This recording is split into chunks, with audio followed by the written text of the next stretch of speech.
Assalamualaikum warahmatullahi wabarakatuh. Pada video ini kita akan belajar tentang distribusi dari probabilitas bersama ya.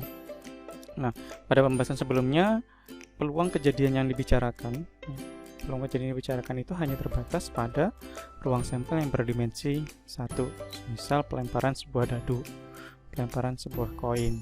Nah, kita tidak mempertimbangkan kejadian-kejadian lain yang bisa saja mempengaruhi besar nilai peluangnya ya. Seperti misal ketika kita melempar sebuah koin ya, kita tidak mempertimbangkan apakah tempat koin untuk mendarat itu datar ataukah miring, atau mungkin dia mendaratnya di benda yang keras atau benda yang empuk. Perbedaan kondisi itu pasti akan mempengaruhi besar peluang kejadiannya. Nah, sehingga bisa jadi peluang muncul angka adalah sebesar 0,5 itu berubah ya, menjadi 0,6 mungkin lebih besar peluangnya, atau mungkin 0,3 malah lebih turun ya, karena ada kejadian-kejadian lain yang akan mempengaruhi besar peluangnya. Nah, inilah yang terjadi di kasus real ya. Pada kondisi real, suatu kejadian ini akan dipengaruhi oleh beberapa variabel random secara serentak ya. Semisal, andaikan X ini menyatakan IQ dari siswa dan Y menyatakan lama belajar. Andaikan nilai UAS siswa dapat dipengaruhi oleh IQ dan lama belajar siswa, maka akan menghasilkan ruang sampel berdimensi 2, yaitu X dan Y. Ya. Nilai UAS siswa dipengaruhi oleh dua variabel acak X dan variabel acak Y. Ini kita masih mempertimbangkan dua variabel acak saja. Sebenarnya bisa lebih dari itu. Ya. Cuma dalam bahasan ini kita masih terbatas pada dua variabel acak saja. Nah, bila terdapat dua peubah acak X dan Y, distribusi probabilitas bersama dapat dinyatakan sebagai fungsi fx, y, sehingga pada kasus X dan Y merupakan peubah acak diskrit, fx, y ini adalah peluang saat peubah acak X-nya itu sama dengan X dan peubah acak Y-nya sama dengan Y. Sedangkan saat kasus X dan Y-nya merupakan peubah acak yang kontinu, maka fx, y itu adalah integral fungsi xy terhadap x dan terhadap y ya, dengan batas x dan y yang telah ditentukan. Selanjutnya kita akan masuk dalam pembahasan distribusi peubah acak bersama diskrit.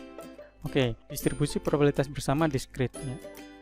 Fungsi fx, y adalah distribusi probabilitas bersama pada peubah acak diskrit x dan y jika pertama fx, y itu lebih dari sama dengan 0 untuk semua x dan y.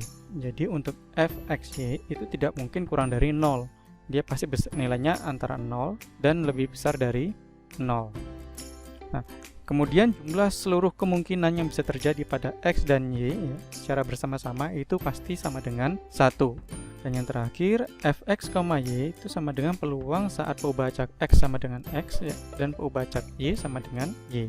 Andaikan kita memiliki suatu fungsi fx, y ya, dan kita akan tentukan apakah dia merupakan distribusi probabilitas bersama untuk peubah acak diskrit x dan y. Nah, jika tidak memenuhi semua asumsi ini ya, kondisi ini, maka dia tidak bisa dikatakan sebagai distribusi probabilitas bersama peubah acak diskrit x dan y. Contoh, andaikan X menyatakan IQ siswa dan Y menyatakan rata-rata lama belajar dalam satuan jam. Nah, maka Px sama dengan 121 ya, dan Y sama dengan 1,5 itu sama dengan F 121,1,5 menyatakan probabilitas bahwa siswa tersebut memiliki IQ sebesar 121 dan lama belajar sebesar 1,5 jam atau 1,5 jam. Nah, jadi ketika nanti saya tuliskan F121,1,5 ya, itu tandanya F saat X sama dengan 121 dan saat Y sama dengan 1,5. Contoh, ya, sebuah kotak berisikan bola merah, kuning, dan hijau. Akan dilakukan percobaan pengambilan bola sebanyak 2 kali dengan pengembalian. Nah, bila pengambilan pertama mendapatkan bola merah, maka tidak akan dilakukan pengambilan bola kedua. Tapi seandainya mendapatkan bola kuning atau hijau, maka kita akan lakukan pengambilan yang kedua. Nah, andaikan X ini adalah pengambilan pertama dan Y ini adalah pengambilan kedua, maka kita memiliki tabel seperti berikut ini. Nah, sekarang kita akan coba isi tabel distribusi probabilitas bersama pada kasus tersebut ya. Nah, yang pertama kita fokus dulu ya pada pengambilan pertama. Ini mendapatkan bola merah. Nah, peluang terambilnya bola merah ya dari 3 buah bola merah, kuning, hijau itu besarnya adalah 1/3. Karena pengambilan bola pertama merah ini mengakibatkan tidak akan dilakukan pengambilan bola kedua, maka pengambilan bola kedua ini sudah pasti akan menjadi 0 nilainya ya. Sehingga kita punya satu peluang saja di sini, yaitu pengambilan bola merah dan tidak mengambil ya, TM ini tidak mengambil pada pengambilan yang kedua. Sekarang kemungkinan saat pengambilan bola pertama itu mendapatkan kuning ya. Nah, tidak mungkin tidak mengambil bola kedua ya, pasti akan mengambil ya, sehingga untuk tidak mengambil ini peluangnya adalah 0. Kemudian sekarang peluang terambilnya bola kuning di pengambilan pertama itu adalah 1/3. Pengambilan terambilnya bola merah di bola kedua itu juga 1/3. Sehingga besar peluangnya adalah 1/9. Nah, ini berlaku untuk semua kejadian karena peluang terambilnya setiap bola itu sama ya.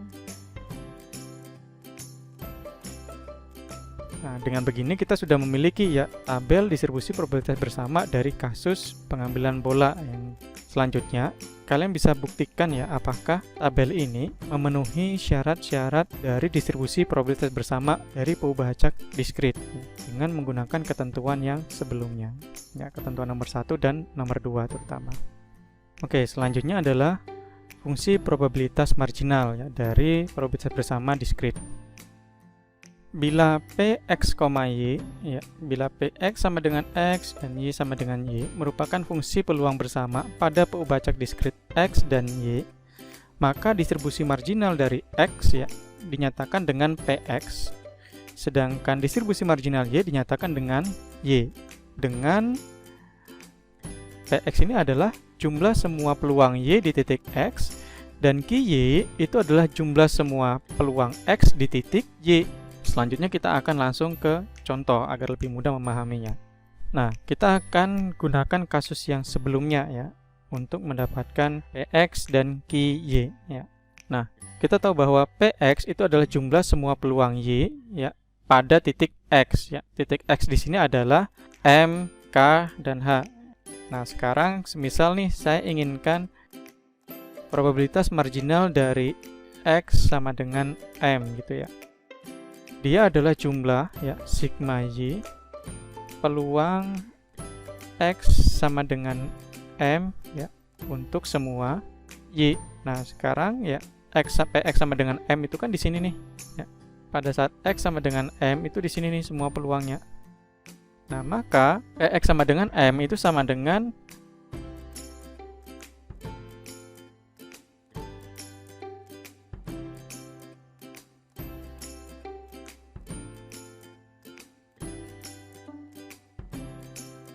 Nah, jadi Px sama dengan M itu sama dengan 1/3. Nah, hal yang serupa berlaku saat kita mencari Px sama dengan K dan Px sama dengan H ya. Kita akan menjumlahkan semua peluang Y di titik X sama dengan K dan semua peluang Y di titik X sama dengan H. Nah, kemudian bagaimana dengan probabilitas marginal untuk Y atau Ky ya? Sekarang kita akan coba.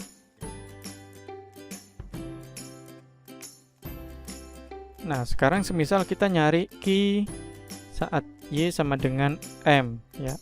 Nah, maka dia adalah jumlah semua peluang X ya saat Y ini sama dengan M ya.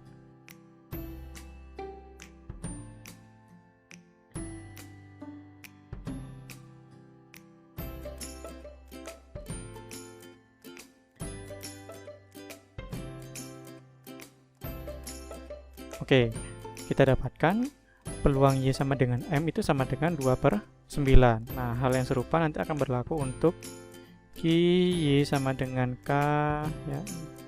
Ky sama dengan H.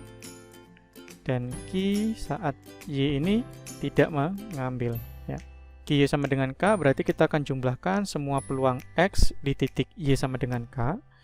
Ky sama dengan H ini kita jumlahkan semua peluang X ya di titik Y sama dengan H, dan Ky sama dengan TM kita jumlahkan semua peluang X di titik Y sama dengan tidak mengambil. Oke. Nah, itulah pembahasan kita pada video pertama tentang distribusi probabilitas bersama diskrit. Selanjutnya latihan ini bisa dikerjakan secara mandiri sebagai tambahan wawasan ya dalam memahami distribusi probabilitas bersama diskrit. Terima kasih. Assalamualaikum warahmatullahi wabarakatuh.